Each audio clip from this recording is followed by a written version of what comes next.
Hello, boys and girls. It's Mr. Morton once again, and today we are focusing on motion and matter, Investigation 2, Part 1, Wheel and Axle Systems.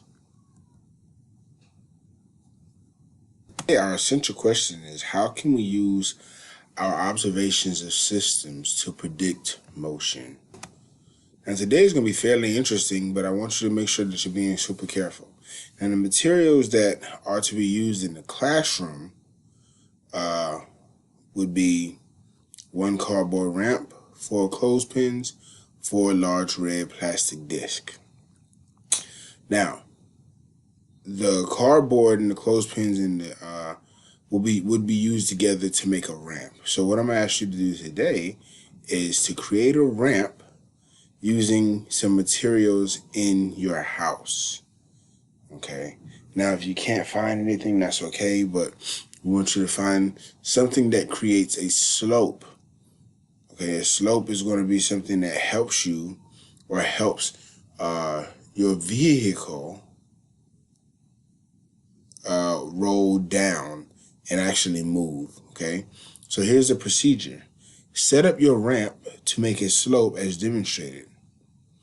And using your plastic disc like wheels, observe how they interact with the ramp. While doing this, we're trying to find out exactly what we know or what we need to learn about wheels.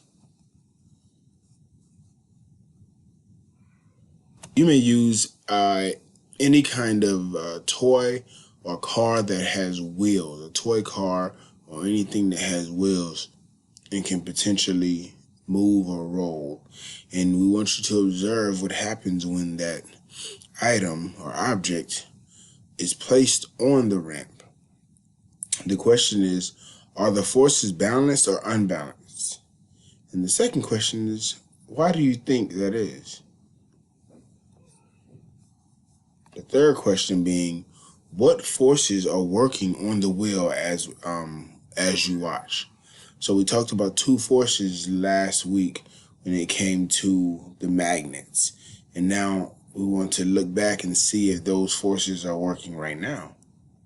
When you allowed your object to roll down the ramp, did the wheels ever stop? If so, why do you think that is?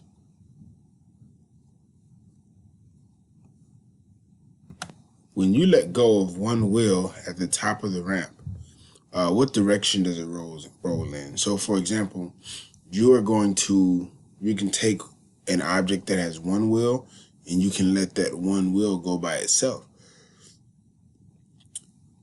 Another question is it possible for the objects to ever roll up the ramp? A shaft can be used as an axle, and an axle is a rod or shaft to which wheels can be attached. When we put these different pieces together, we can create different systems. So if you look here, like I said, we would have this circular wheel, and you would place a stick or a shaft as an axle in the wheel. Now, all cars and vehicles that you see rolling on 2 or 4 wheels, or actually mainly 4 wheels, have axles to connect the two. So there's an axle for the front of the car and an axle for the back of the car.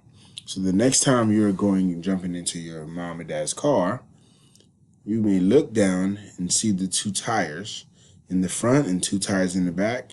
Those are connected by axles. Our focus question is, how can we change the motion of wheel and axle systems rolling down ramps? Now, what you're going to do this week is you are going to take Wednesday and Thursday to create a ramp. And when you create the ramp, you're going to think about the vocabulary words that we have covered, and you are going to focus on observing how your object relates to the ramp. So when the object is rolling down, when you let it go, what it does and how it does. So you want to be very descriptive in your science notebooks on your piece of paper when you're deciding and discussing this.